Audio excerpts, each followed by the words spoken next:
bravo à tous les pilotes, leurs appuis Alius et aux nombreux intervenants. Oui, tout à fait, Nadia, tout à fait. C'est vraiment une extraordinaire performance à laquelle nous avons eu le bonheur, que dis-je, l'honneur d'assister hier. On a eu du vélo, de la course à pied. Il y a même des gens qui sont tombés dans l'eau hier soir. C'était pas un colloque, mais un véritable triathlon. Alors, en plus, il y a eu pléthore de records battus. On m'a parlé de plus de 500 participants. Oui. Le Guinness n'a qu'à bien se tenir. 100 intervenants, un volume vraiment océanique de bière engloutie, des quantités gargantuesques de nourriture consommée. Le mérite, il vous revient à vous entièrement. Bravo à vous toutes et tous pour ce remarquable effort collectif.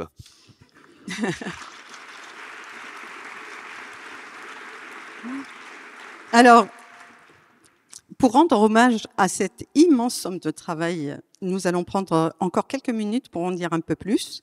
Et comme nous n'avons pas le temps de reprendre atelier par atelier, on va essayer de les restituer, autour de 4 grands fils rouges.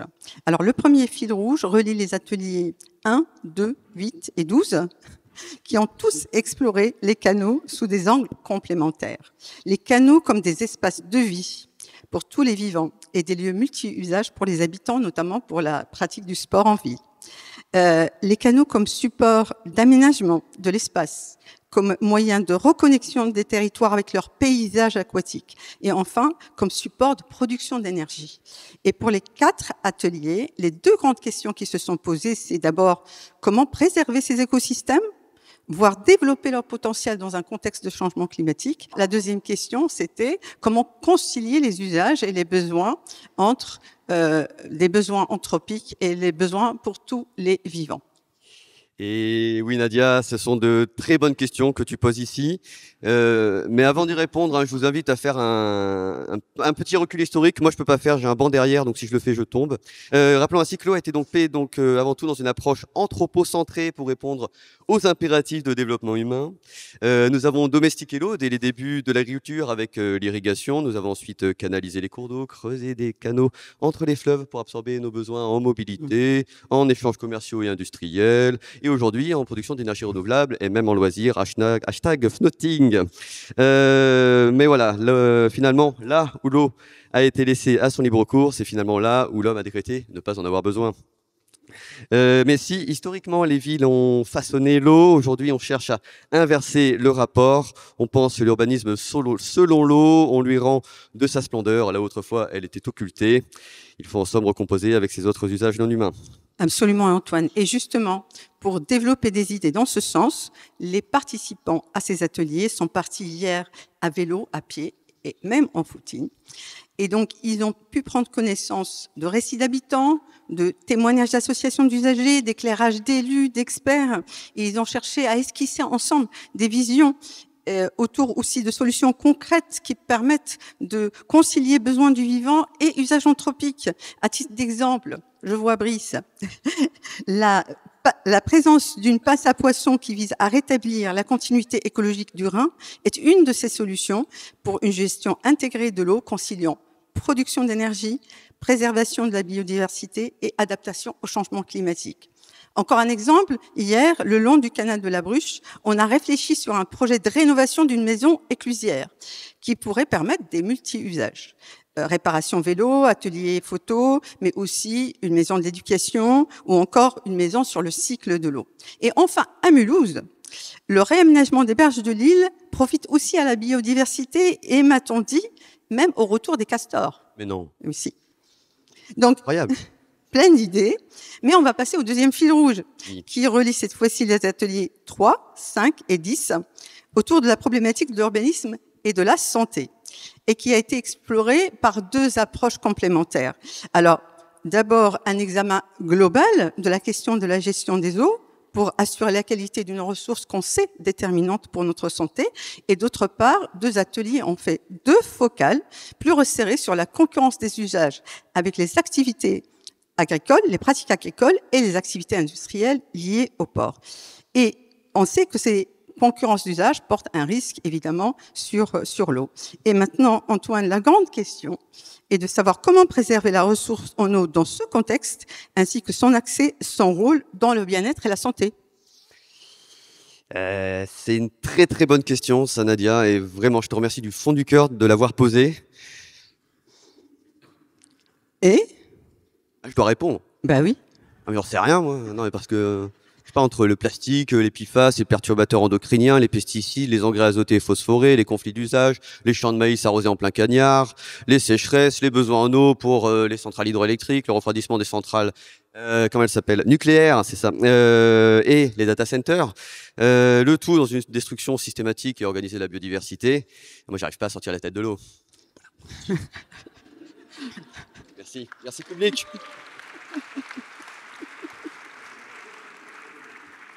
Mais non, Antoine, il ne faut pas désespérer, tu es trop jeune pour ça.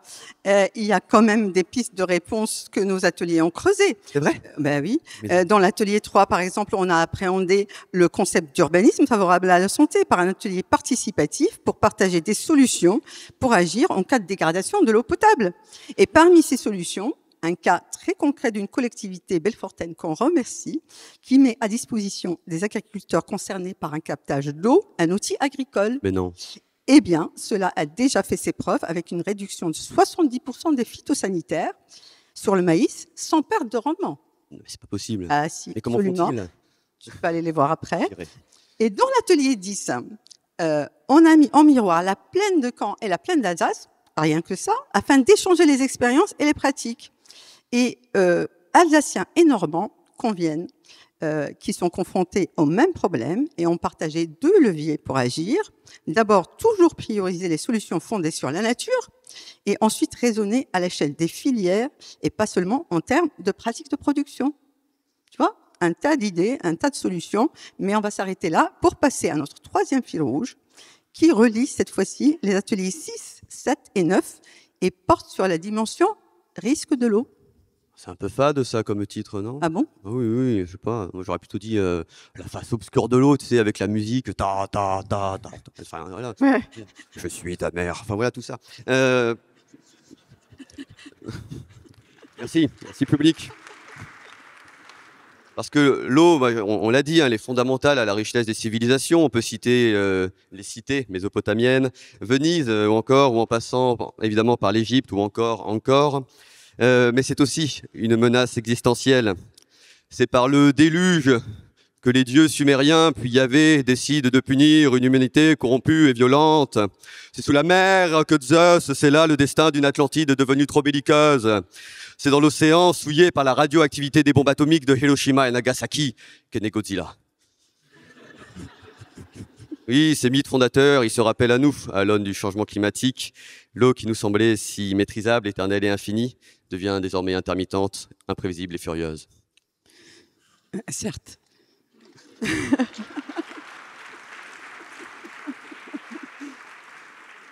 Disons plus simplement que les 3 ateliers 6, 7 et 9 ont traité chacun à sa manière les dimensions imprévisibles de l'eau, insaisissables de l'eau, l'eau qui inonde, l'eau qui starie ou l'eau invisible. Et les 2 grandes questions qui se posent alors sont comment faire avec et non contre l'eau. Comment faire pour que l'eau devienne une clé d'entrée dimensionnante de la planification territoriale en plaine comme en montagne? Et comment inverser notre regard, imaginer le futur à partir des espaces non bâtis où elle se trouve? Alors pour une fois, je vais répondre à tes questions, Nadia, parce que Merci. jusqu'alors, j'avais réussi à me faufiler comme un poisson dans l'eau. Oh, putain, il m'en a tellement. Il est trop fort. Donc effectivement, on a pu voir comment prendre en compte le cycle de l'eau, les sécheresses et inondations dans les projets d'aménagement et d'habitat, afin de ne plus faire contre l'eau, mais avec l'eau. Notez, c'est une très bonne formule. On a vu ça dans le quartier des Rives du Bory, visité par les bienheureux de l'atelier 6, un quartier insulaire sur pilotis, conçu pour laisser entrer l'eau et pour faciliter l'accès aux espaces de nature pour les habitants.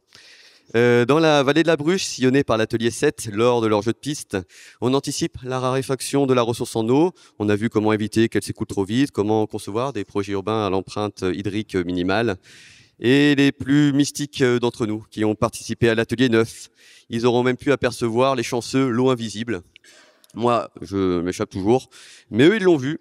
Et ils m'ont dit qu'elle peut contribuer à une transformation bioclimatique de la ville. Explique-moi ce que c'est. Et on va les croire, Antoine. Hein, d'accord. Et maintenant, nous arrivons à notre dernier fil rouge qui relie les ateliers 4 et 11, qui recouvre les questions de gouvernance et de connaissance, de dimensions évidemment essentielles, vu les défis qu'on vient de voir. Et cette fois-ci, les approches ont porté sur 2 grandes questions. Comment réinventer les périmètres et les modalités de coopération autour de l'eau et de l'urbanisme, et ensuite comment les agences peuvent enrichir leurs données, leurs observatoires et leurs outils, et comment peuvent-elles évoluer en lien avec les acteurs de l'eau et travailler ensemble à des échelles hydrologiques plutôt qu'administratives. Ah, la gouvernance et les données, c'est vraiment les thèmes les plus sexy de cette 46e. Non mais vous rigolez, mais c'est vrai, hein, tous les problèmes qu'on a relevés là tout à l'heure avec Nadia, sans outillage et connaissances adaptées, sans concevoir de coordination entre les différentes parties prenantes, sans chercher à dépasser les frontières administratives, ça va pas être facile d'y répondre. Oui, mais là-dessus, nous avons plusieurs retours très intéressants de nos ateliers. Par exemple, dans l'atelier 4, on a pu produire collectivement une cartographie des acteurs de l'eau et des enjeux de coopération. Mais non. Si. Et dans l'atelier 11, on a même posé les bases d'un observatoire dynamique de l'eau. Mais non. Ben, si. Merci le rire là-bas au fond. Mais formidable ça, Nadia. Pardon, du coup, j'ai loupé le fil. Et j'ai appris en plus qu'en atelier 4, ils ont réfléchi à la manière de donner aux entités naturelles des droits au même titre que pour les humains. En somme, on voit qu'il y a un fort besoin de conciliation pour se réconcilier avec notre environnement. Bah, tu as tout dit, Antoine, et je constate que tu deviens grave positif. Tu me flattes, Nadia, tu me flattes. Du coup, on va résumer en 3 points ce qui est ressorti des travaux de l'ensemble des ateliers et qui font pour nous des pistes de travail pour nous, agences. 1. Comment protéger, valoriser ce patrimoine eau à la fois essentiel pour notre être physique, vecteur de nos activités sociales et souvent même inconsciemment support de notre propre identité. 2. Comment le faire mieux ensemble, acteurs de l'eau et acteurs de l'urbanisme. Et 3, pour ce faire, comment co-construire les bases d'un observatoire dynamique de l'eau et ensuite mieux partager les savoirs et les savoir-faire, à la fois entre nous, agences, et avec nos partenaires. Et donc, nous arrivons au bout, Antoine, mais pas de cérémonie de clôture sans remise de prix. Tu es d'accord ? Absolument, et c'est pour ça que nous sommes tous là. Ouais. Donc, nous n'avons malheureusement que 5 prix à distribuer. Et donc, je vais les annoncer et tu donneras le nom des vainqueurs. D'accord ? Ça marche. Alors, notre premier prix est pour la catégorie du meilleur jeu de mots pour le titre de l'atelier. Ah, le meilleur jeu de mots, et on commence avec l'atelier 11, aquaplaning. Très très bon, bravo à vous. Excellent.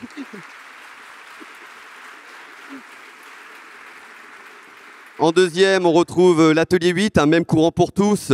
C'est plus classique, mais c'est toujours aussi efficace. Bravo pour ce titre.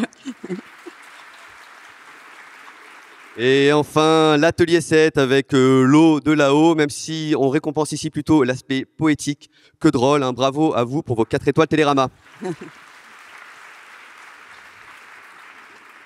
Notre deuxième prix va à la catégorie voyage en terre inconnue, du moins pour nos visiteurs de la France de l'intérieur, comme on dit chez nous.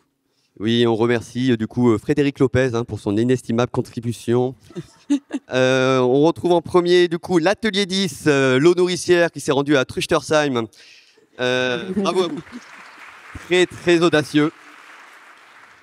Et surtout, il faut, je pense, vraiment les applaudir. Ça a dû être extrêmement laborieux pour eux. L'atelier 1, le canal comme bien commun, a fait le terrible enchaînement Volksheim, Egersheim, Ernolsheim, Duttlenheim. C'est extraordinaire. Et encore, on vous aura épargné les visites de Waldolvisheim, Niederscheffolsheim et Scharerberger-Mierstedt. Ce sera pour une prochaine fois. Non, c'est assez pour une initiation, hein, d'accord. Dans la catégorie des succès fous, les ateliers qui ont été pris d'assaut, plein dès la première semaine d'ouverture des inscriptions. Ils ont été remarquables. On trouve en premier, évidemment, l'atelier 6, habiter avec l'eau. Bravo à vous. Par contre, vous auriez été dernier sur le jeu de mots, hein, vous ne pouvez pas trouver plus littéral. On va se calmer. Hein. L'atelier 9, ensuite, l'eau invisible, bravo, succès garanti pour cette sortie onirique. Et enfin, l'atelier 2, l'eau colonne vertébrale du projet urbain, c'était l'occasion de pouvoir traverser toute l'Alsace pour se rendre à Mulhouse. Notre quatrième prix va à l'atelier des touristes. Et oui, il y en a qui ne sont pas venus travailler. On retrouve tout d'abord l'atelier 13, évidemment, qui s'appelle Découverte de Strasbourg. Pas besoin d'en rajouter. Deuxième, plus discret, c'est l'atelier 12, le Fnotting, parce que Ils ont fini par une petite séance au bain de Strasbourg. C'était fort agréable, j'y étais. Et enfin, l'atelier 5, réamarrer le port à la ville. Ils se sont payés le luxe d'un petit tour privé en bateau. Certains ne se refusent rien. Et on ne pouvait pas ne pas les récompenser. C'est notre dernier prix qui va à l'inverse à nos travailleurs. À eux, heureusement qu'ils sont là. On va d'abord récompenser l'atelier 4, un lot en héritage et en partage. 0 visite. Ils faisaient un temps magnifique, ils ont fait 0 visite. Bravo à vous. Extraordinaire. Et aussi l'atelier 3, et si la santé coulait de source. Vraiment bravo à vous pour votre sérieux, votre abnégation, votre dévouement pour la cause des agences. Donc, dis-moi, Antoine, finalement, tous nos ateliers ont eu un prix. Et absolument, personne n'a été laissé pour compte. Et ils le méritent bien. Absolument. Alors, bravo à toutes et à tous.